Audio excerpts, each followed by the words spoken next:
মিষ্টি, নমস্কার, জয় শ্রীকৃষ্ণ, রাধে রাধে। মিষ্টি, তোর কি খবর রে?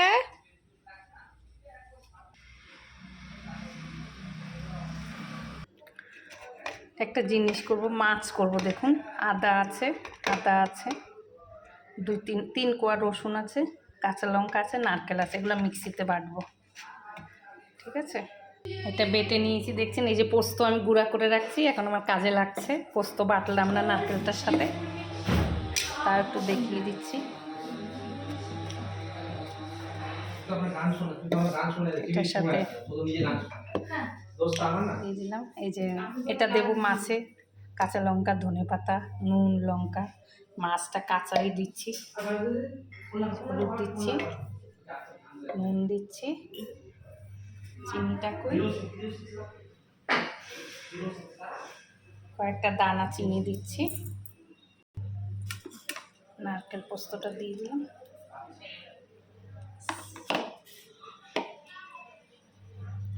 সরষের তেল দিয়ে দিলাম,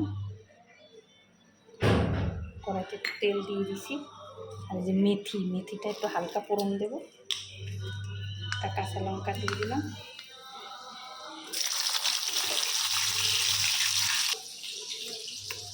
কাঁচা মাছ,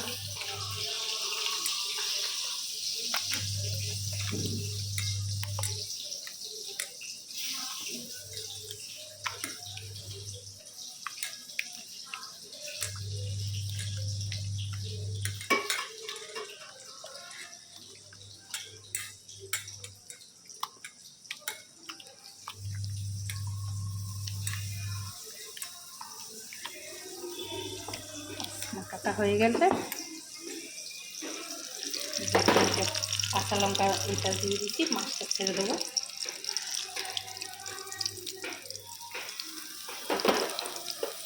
কাতলা মাছ এটা,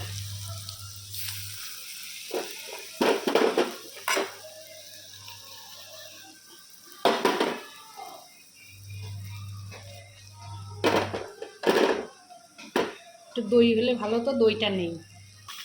বসিয়ে দিচ্ছি, হয়ে গেছে, হচ্ছে, আস্তে আস্তে হোক। কাতলা মাছের ভাপাটা কাঁচা বসিয়েছি, দেখেছেন, দই হলে ভালো হতো।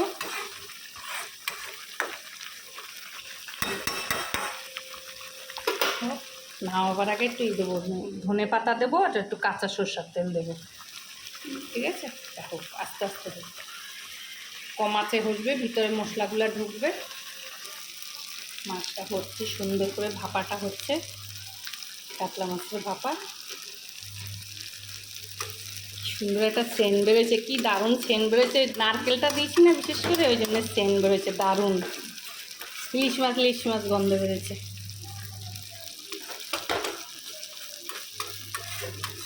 একদম সিম আছে হচ্ছে।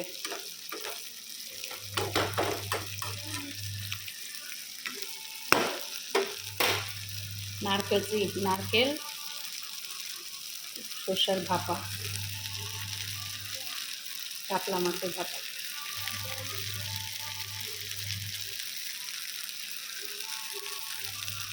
হোক, এবার একটু তেল দেবো, ধনে পাতা দেবো, হয়ে গেছে। নামাই দেবো এক্ষুনি নামিয়ে দেবো, গন্ধ বেড়ে গেছে সুন্দর।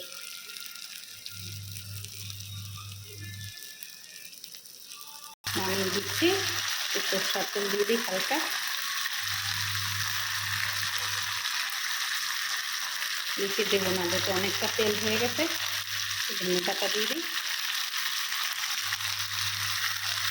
গ্যাস বন্ধ করে দিলাম, হয়ে গেছে। নামিয়ে দিয়েছি কাতলা মাছের ভাপাটা। কিভাবে কি করেছি দেখেছেন, কার কেরম লাগবে জানি না, আমাদের তো ভালো লাগছে। আর সবাই তো ভিডিওর সামনে আসতে চাচ্ছে না, আর বলছি সবাই দেখবেন। আর আমার ভিডিওগুলা ফেসবুকও দেওয়া থাকবে, আর ইউটিউবও দেওয়া থাকবে, আপনারা যেখান থেকে খুশি দেখে নেবেন। আর লাইক, কমেন্ট, শেয়ার করবেন, আর সাবস্ক্রাইবও করবেন। আর বলছি কি, সবাই ভালো থাকবেন, রাখি, নমস্কার।